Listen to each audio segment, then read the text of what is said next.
Shalom Adonai! Salve povo, eu sou o Zelota e hoje de volta com mais um capítulo da nossa saga bizantina. E neste capítulo de hoje eu trago a história do Nicéforo, conhecido como o Logóteta. Ele que era o ministro das finanças da Irene de Atenas, se tornou imperador, causou muitos tumultos, se meteu em religião, arrumou confusão com árabes, com búlgaros, enfim, e teve também tentativas de usurpação. Então se preparem que tem muitas histórias hoje, vale a pena assistir esse conteúdo completo que vocês vão gostar com certeza.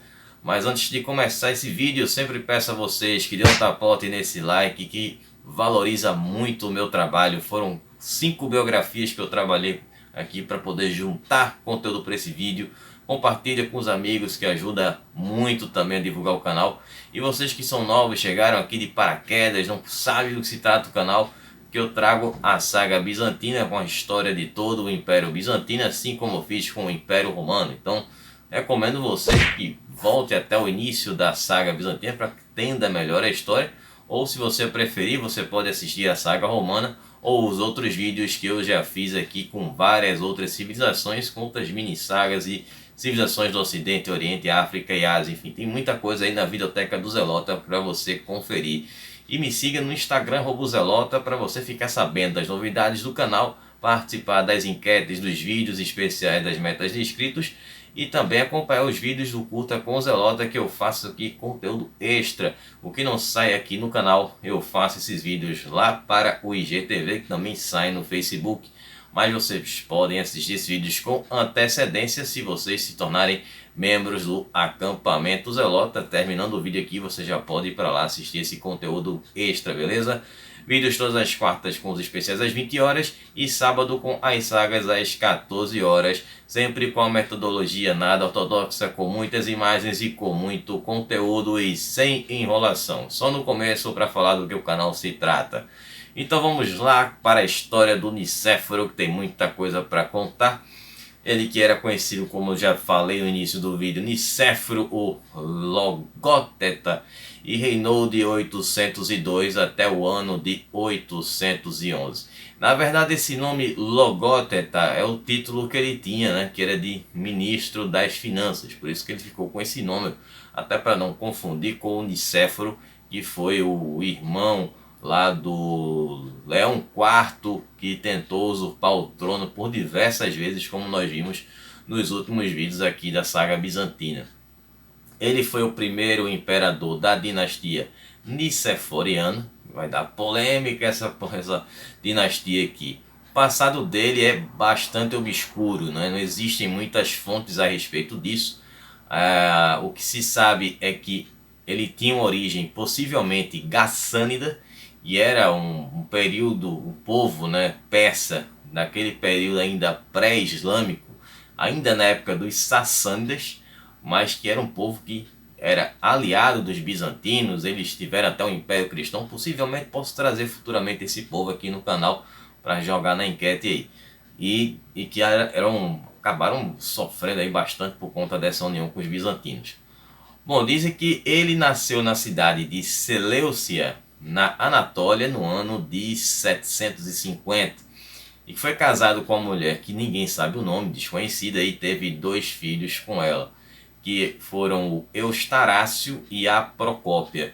Em algumas fontes colocam o nome da esposa dele de Procópia, porém pode haver uma confusão com o nome da filha, até mesmo porque as fontes relacionadas a essas histórias aqui do Nicéforo são todas do Teófone, que não gostava dele, e enfim, tem algumas coisas que podem ter havido exageros. Inclusive falarei sobre isso no Curta com o Zelota deste vídeo aqui. Ele era ministro das finanças durante o reinado da Irene, como mencionei, Irene de Atenas, e participou daquele golpe, daquele complô derrubando a Irene, onde ele acabou assumindo como o imperador, junto ali com os patrícios e os eunucos, os próprios eunucos que tanto apoiaram a Irene e fizeram esse golpe. E aí ele foi coroado no dia 31 de outubro de 802. Bom, então no início do reinado dele já vai começar com polêmicas, porque os primeiros atos dele foram bastante impopulares. Entre esses atos ele vai implementar leis fiscais extremamente rigorosas, que eu vou falar o porquê dessas leis, e também o cesaropapismo. O que danado é isso, Zelota? Cesaropapismo é quando o Estado deixa a igreja subordinada a ele. Então ele havia tomado essa atitude, apesar de ser iconódulo, assim como a Irene era, e a gente estava tendo agora essa mudança com o fim da imposição da iconoclastia e o retorno do culto cristão iconódulo. Ele acabou sendo bastante odiado por conta desse ato aí, que vai gerar a ira de muita gente e principalmente dos historiadores da época, em especial para o Teófane, né, que vai falar sobre a história dele. E isso também vai gerar uma rebelião mais na frente, que eu vou falar sobre isso aqui também, claro. Bom, então o que aconteceu para ter essas questões das mudanças fiscais que ele fez, essas leis rigorosas? Ele criou novas temas nos Balcãs, certo? Onde ele iniciou um processo de re-helenização da região. Ele tinha uma visão estratégica para colocar ali habitantes que viviam na Anatólia para os Balcãs, para rehelenizar aquele local. Os Balcãs passou muito tempo sendo ocupado pelos eslavos, então várias vezes os eslavos eram expulsos de lá, voltavam, depois eles eram reassentados em outro lugar. E aí também construiu fronteiras naquela região, principalmente na parte próxima da Bulgária, e isso acabou custando muito dinheiro, muita verba. Então, com a necessidade de mais verbas, foi aí que ele deu início a essas leis fiscais para reestruturar as finanças do Império. E aí vai resultar numa rebelião, porque vai mexer no bolso de quem? Dos militares. Então eu vou contar esses detalhes aqui agora com a rebelião de Bardanes. Bardanes, também conhecido como Bardanes o Turco, ele curiosamente era um apoiador da Irene de Atenas e queria que ela permanecesse no trono e foi totalmente contra esse dito golpe que colocou Nicéforo como o imperador bizantino, mas curiosamente ele foi nomeado como o general da tema da Anatólia, que era um tema importantíssimo, onde existiam outras temas menores que faziam parte dela, e o tornaria como se fosse o general do Oriente. Então daria um grande poder para o Bardanes. Só que tem uma explicação para essa nomeação, né? O Bardanes foi nomeado para esse cargo porque o Nicéforo sabia que ele era um general bastante competente e ele estava preparando uma incursão contra os árabes, porque Irene tinha feito um tratado com os árabes de ficar pagando tributos. Como ele estava precisando de dinheiro, tinha essas obras, já estava apertando a situação acima do povo bizantino, precisando de mais dinheiro. Ele não ia ficar pagando tributos aos árabes. Então qual foi a sua atitude? Vou atacar os árabes e acabar com essa história de ficar pagando tributos.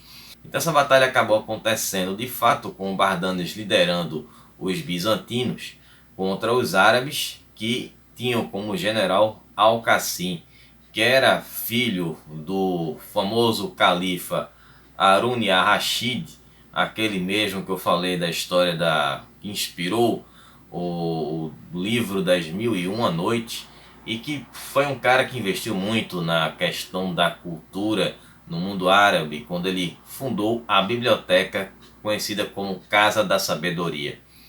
Bom, Nicéforo tinha quebrado o pé, então ele não pôde ir para essa batalha. E aí o Bardanes conseguiu essa vitória e o apoio das outras temas da Anatólia. Então após essa vitória, ele acabou sendo aclamado como imperador. Aí vai ter motivos para isso, né? Então ele teve o apoio das temas anatólico do Tracessiano, Opsiano e também o Bucelário.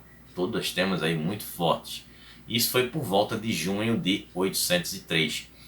menos o tema da Armênia, porque existia uma rivalidade histórica com a tema da Anatólia, e também tinha uma história de que o Bardanes havia participado de uma campanha contra um levante que aconteceu na tema da Armênia e em 793, e os armênios não tinham boas recordações do Bardanes, por isso eles não apoiaram esse levante aí. A motivação dos soldados para fazer essa rebelião foi questão financeira, né? Por conta daquelas reformas fiscais que o Nicéforo I havia feito, estava entre elas a revogação da isenção do imposto sucessório. E o que seria esse imposto sucessório? Era um imposto que era cobrado em cima da transferência dos bens que eram repassados daquele militar que havia falecido para os membros da sua família, né, para os seus filhos. Então, imperadores anteriores haviam criado essa lei para que não fosse cobrado imposto em cima desses bens, e ele revogou isso aí para ter uma forma de pegar mais dinheiro, ter mais verba para o império.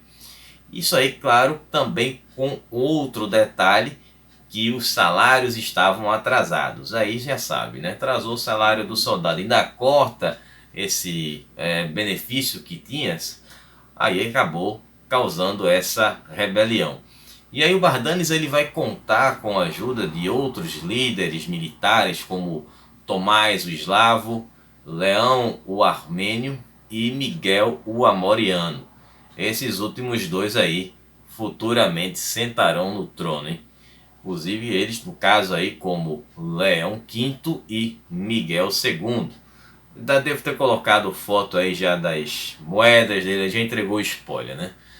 Bom, então o Bardanes ele levou quase que metade do exército bizantino que estava apoiando ele para enfrentar Nicéforo. Ele foi para perto de Constantinopla, onde lá ele acampou por 8 dias e ficou esperando uma resposta do Nicéforo. E também o apoio popular. Só que esse apoio popular acabou não acontecendo. E aí ele acabou recuando um pouco mais, indo para a Bitínia. Quando chega lá, os dois principais apoiadores dele, que eram o Miguel e o Leão, acabaram abandonando o Bardanes e acabaram sendo recompensados pelo Nicéforo. O Leão ganhou o título de comandante do regimento dos federados, que seria conhecido como aquelas famosas tropas auxiliares que existiam desde a época do Império Romano, né, que eram estrangeiros que lutavam, né, os ditos cujos bárbaros que lutavam ao lado dos romanos. Existia também isso no caso do Império Bizantino. E o Miguel ganhou o título de Conde das Tendas. Esse título era como se fosse tipo um título de Estado Maior, né? Chefe do Estado Maior. E ainda por cima ganhou 2 palácios. E aí aconteceu que o movimento foi perdendo a força.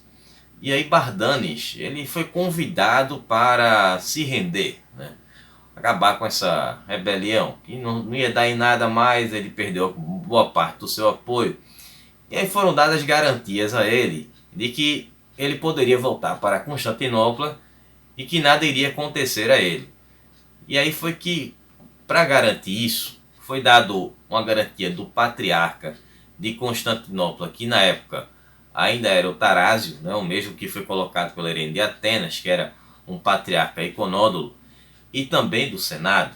O próprio Nicéforo mandou uma carta para o Bardanes, e dentro dessa carta estava a cruz dourada que pertencia ao imperador Nicéforo.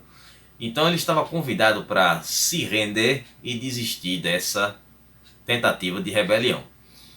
E aconteceu que quando o Bardanes chegou lá, ele foi demitido do seu cargo e foi enviado para um mosteiro.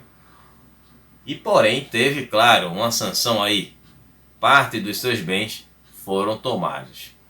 Só que aí chegando no mosteiro tava bom demais, né? Tava estranho. Quando ele chega lá ele vai ser cegado, como acontecia tradicionalmente, né? Para não ser uma nova ameaça, né? Não voltar a ameaçar novamente o Império. Dizem que foi a mando do Nicéforo, porém o próprio Bardanes disse que não tinha nenhuma relação, que ele tinha tido algum tipo de desentendimento com uma outra tropa que acabou fazendo isso aí. Bom, seguindo a história aqui, após essa revolta, em 803, Nicéforo ele resolve coroar o filho dele, Eustarácio, como co-imperador, que já teria ali por volta dos seus 12 anos de idade, no dia de 25 de dezembro de 803, para afirmar que ele tinha um sucessor. Então evitaria ali novas possibilidades de golpe. Como estarei trazendo aqui a história dos dois, né, do Nicéforo e do Eustarácio, porque a história do Eustarácio ela é bem oculta, fica mais por conta da história do Nicéforo, até pelas fontes, como eu falei, são bem limitadas a respeito dessa história. O que aconteceu com Eustarácio é que ele acabou se casando com uma moça que, apesar do nome estranho, era Teófano, o nome dela, Teófano de Atenas, que apesar de ter esse nome masculinizado, era uma moça, não era um homem, né? E ela era parente de Irene de Atenas, mas não se sabe exatamente o grau de parentesco que ela tinha com a Irene. E aí tivemos um período de uma tentativa de paz, né, conhecida como a Paz de Nicéforo, com o Império Carolíngio, com o caso o Carlos Magno. Então ele fez um acordo de paz com Carlos Magno para que não houvesse confronto entre os dois impérios, no caso o Império Sacro Romano e o Império Bizantino. Mas aí ele fez o acordo de paz, mas não reconheceu Carlos Magno como o imperador, né, o imperador do Império Sacro Romano. E aí esse ato vai causar uma revolta em Veneza. E essa revolta vai durar de 806 até 810 e só vai ser resolvida após a morte do Nicéforo. Aí o Nicéforo ele conseguiu esmagar essa revolta em Veneza no ano de 807, mas ele acabou sofrendo muitas baixas lutando contra os francos. E aí acabou-se que depois da morte dele vai ser resolvido ali a quem ia pertencer cada cidade que estava ali na Itália, e Veneza acaba fazendo parte ainda do Império Bizantino. Como Nicéforo havia decidido não pagar aqueles tributos e enfim, mandou ali o Bardanes para aquela batalha contra os árabes, aquilo ali teve a vitória e tal. Mas aí não teve um resultado a longo prazo, foi uma coisa a curto prazo, porque depois ele passou a não confiar mais nos seus generais, já que os seus principais nomes rebelaram-se contra ele. Então ele mesmo foi enfrentar os árabes em uma batalha, já que os árabes estavam avançando novamente, e aconteceu uma batalha que foi conhecida como a Batalha de Crasso, na Frígia, onde o Nicéforo acabou sendo derrotado. E como essa derrota aconteceu em 805, ele teve que fazer um acordo de paz e pagar os tributos que ele não queria pagar. Então ele teve que pagar ali 30 mil moedas para os árabes anuais. E aí depois de toda essa confusão, vamos ter ali mais uma tentativa de usurpação. Dessa vez, essa nova usurpação aconteceu por um patrício bizantino chamado Arsabero. Isso aconteceu no ano de 808. Esse cara ele teve o apoio de alguns oficiais bizantinos e também alguns eclesiásticos, todos insatisfeitos com o reinado do Nicéforo. Porém, Nicéforo ele conseguiu descobrir antes essa conspiração, que haviam aclamado Arsabeno como um novo imperador. E aí o Arsabeno acabou sendo capturado. Depois de capturado, ele foi tonsurado, né, como eu já expliquei nos outros vídeos, né, cortaram o cabelo dele igual o cabelo de um monge. E aí ele teve os bens dele confiscados, né, ele teve 100% dos bens confiscados, e ele foi enviado para um mosteiro na Bitínia. Um fato interessante também sobre o Arbaceno é que a filha dele, Teodósia, era esposa do Leão V. Aí o Leão V, que tinha gozado daqueles privilégios, né, como comandante ali das tropas auxiliares, acabou perdendo esses prestígios todos, acabou sendo exilado pelas suas ligações com o Arsabeno. Agora, de volta a uma outra situação, que eram os búlgaros. Estavam um pouco quietos durante o período da Irene, durante essa época do Constantino VI, mas ali os búlgaros vão retomar ali a atacar o Império Bizantino. Antes disso, uma situação favoreceu Nicéforo para que ele pudesse focar nos búlgaros, que foi o fim do califado de Harun-Rashid em 809, o califado abássida, né, que foi a terceira dinastia islâmica. E aí aconteceu uma guerra sucessorial, começaram a brigar pelo trono, então ele não precisava mais pagar aquele tributo, e também ele estaria livre para resolver essa questão aí com o Khan búlgaro, que se chamava-se Krum. E aí ele estava atacando o território que pertencia aos bizantinos, que era a cidade de Sérdica, como fazer uma divisória ali entre a parte do reino búlgaro e o Império Bizantino. A cidade de Sérdica, que é a capital da Bulgária, a cidade de Sófia. E era a divisão aí entre o reino e o Império. E aí o Nicéforo ele resolveu invadir a Bulgária, onde ele conseguiu 2 vitórias contra Krum em 811, chegando até a saquear a capital do reinado, que era a cidade de Pliska. E aí ele, para humilhar o Krum, ele pegou os filhos do Krum, eram crianças, e fez essas crianças andarem descalças em cima de grãos até esmagassem esses grãos. Só que aí ele depois tentou uma terceira invasão contra os búlgaros. Foi nessa terceira tentativa que o exército bizantino acabou sofrendo uma emboscada em um desfiladeiro, e ali o próprio Nicéforo foi para o mundo além vida, se tornando o segundo imperador desde a época do Império Romano, com o Valeriano, a falecer em campo de batalha. Para quem assistiu a saga romana, né, já sabe a história do Valeriano. Ele acabou sendo derrotado pelos sassânidas do Shah Sapor I, que acabou transformando Valeriano em um banquinho. No caso, o Nicéforo teve um destino semelhante, mas não foi transformado em um banquinho. É uma coisa até mais macabra. O Krum pegou o crânio do Nicéforo e transformou em uma taça onde ele tomava vinho. E ele ficou tomando vinho naquela taça, se preparando para sitiar Constantinopla. Nicéforo acabou falecendo com 60 ou 61 anos de idade.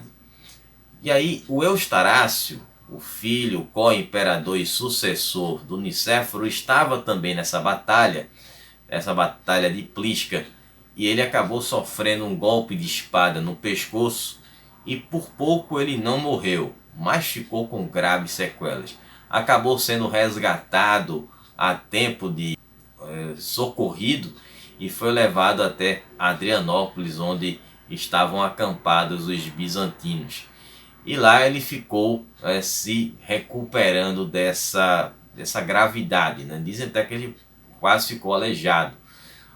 E aí, depois dessa derrota, tem aquela história que eu contei lá no Curta com o Zelota, lá do vídeo do Constantino V, em que os stagmatas, os soldados que ele havia formado, né, o regimento que ele havia formado, invadiram Constantinopla e entraram onde estava o túmulo do Constantino V, implorando que ele voltasse à vida e que ele os liderasse contra os búlgaros, depois daquela derrota devastadora.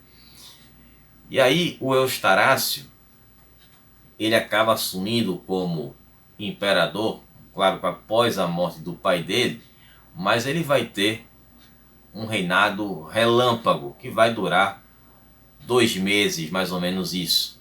Ele acabou tendo que abdicar do trono em favor do Miguel, que era cunhado dele, que havia se casado com a irmã dele, Procópia, e tem toda uma história por trás disso aí que eu vou contar no próximo vídeo. Vou contar mais detalhes sobre o próximo vídeo.